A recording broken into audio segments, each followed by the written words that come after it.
Parce que beaucoup de tentatives ont existé pour diviser les leaders Yewwi Askan Wi. Beaucoup de tentatives ont existé pour ne pas avoir de candidat Yewwi Askan Wi. Beaucoup de tentatives ont existé pour ne pas voir quelqu'un venant de Pastef être candidat. Mais jaam ak pexeem Yàlla ak dogalam.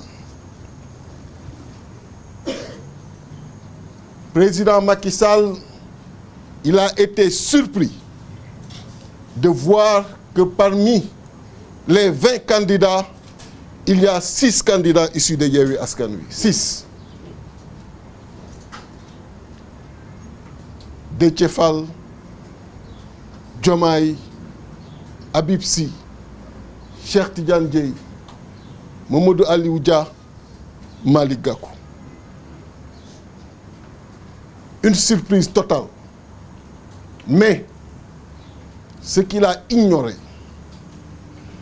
c'est que nous avons travaillé avec compétence, avec rigueur, avec efficacité.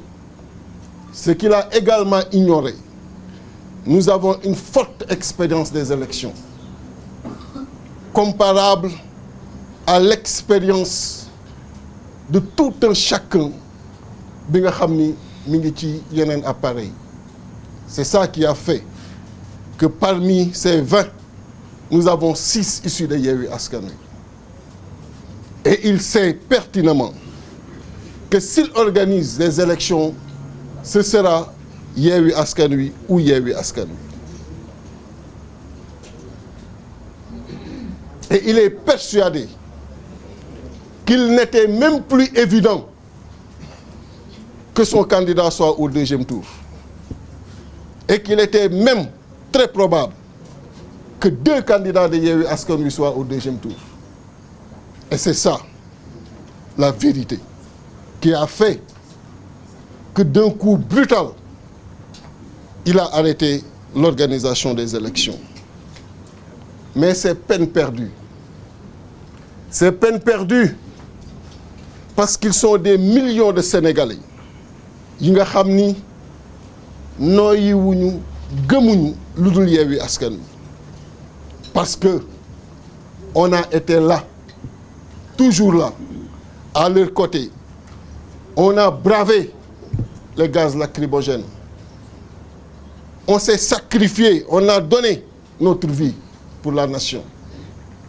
Amuñu jotu leneen, amuñu jotu keneen lu dul jotu li nga xam ni moom la askan wi bëgg. Looloo tax askan wi jox ñu cette confiance.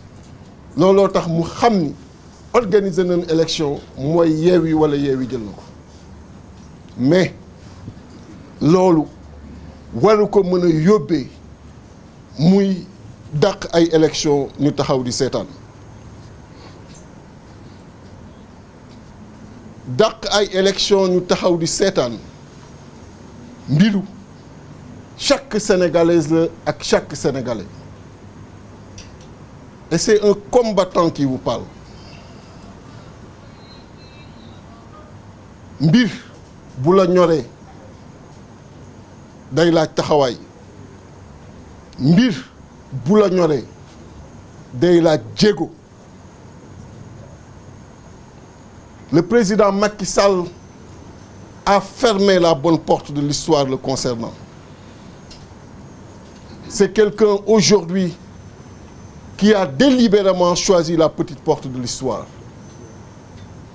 Alors que malgré la mu jotoon def ku nekk naqarlu ko nit ñi gëmm ci à la fin ni ko organiser l'élection nga dem mu mënoon organiser élection yooyu dem mais mu plonger le Sénégal dans un chaos indescriptible.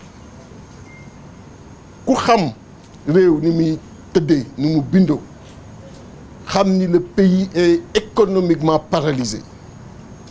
Paralysé parce que boo demee ba perdre la confiance des investisseurs, qu'ils soient nationaux ou des investisseurs étrangers, xam nga ni amatoo issue.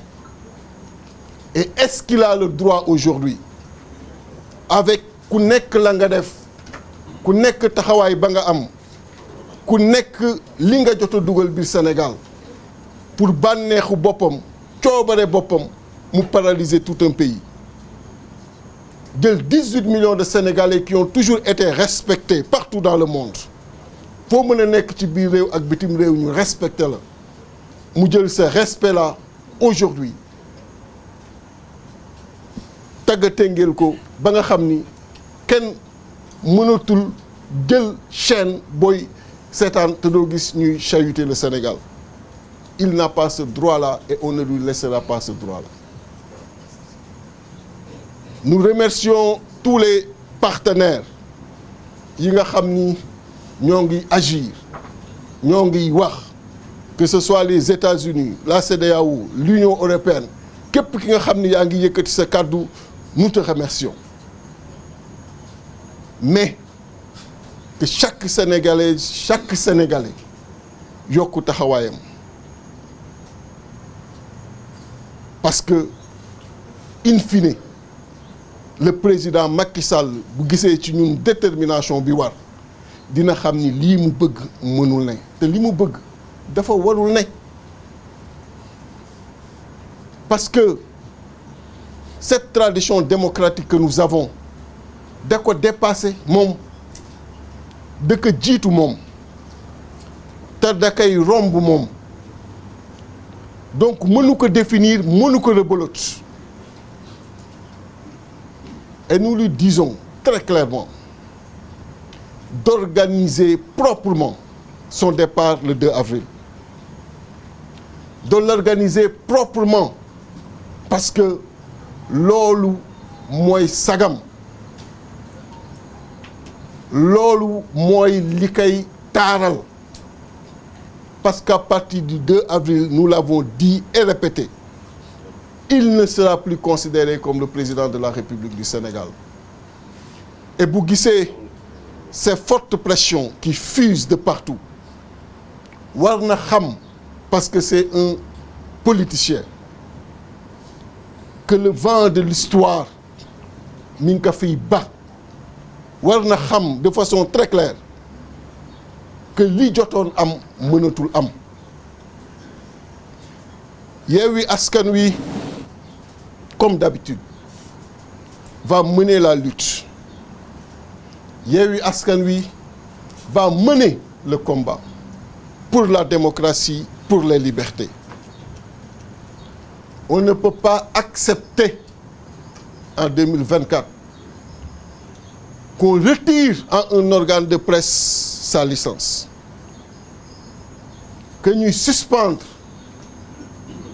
ay organe de presse, c'est inadmissible dans ce Sénégal-là. Et loolu Yewwi Askan Wi du ko seetaan.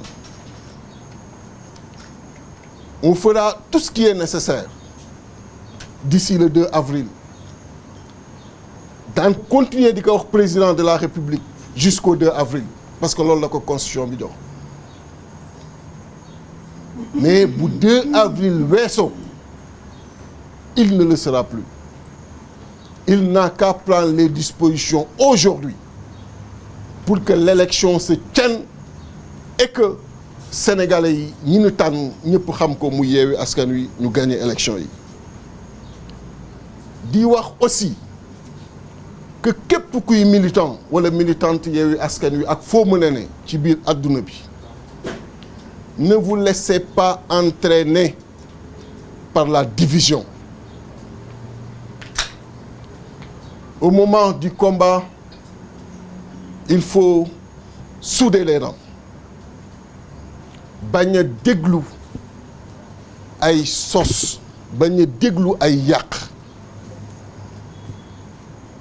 parce que Yewwi Askan Wi ca la ma xam ay góor ñoo fa ne ñi nga xam ni ñoo tànnal seen bopp des ci opposition alors que mënoon nañ def leneen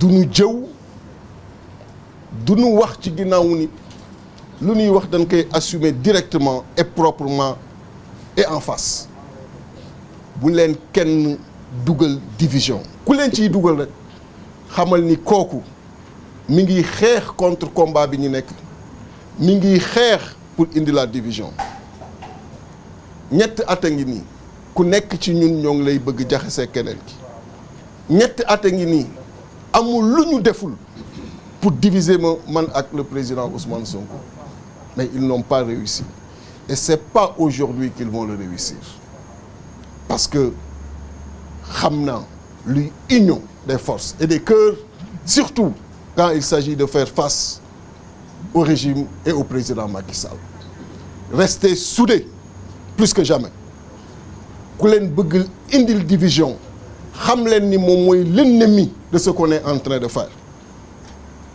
et combattez-le farouchement parce que des fois ils nous infiltrent et combattez-les farouchement parce que fii ñu nekk nii taxawaay bu nit taxawul fu nit flanché jox nga porox ndolu le président Macky Sall et il ne faut pas le lui permettre du tout.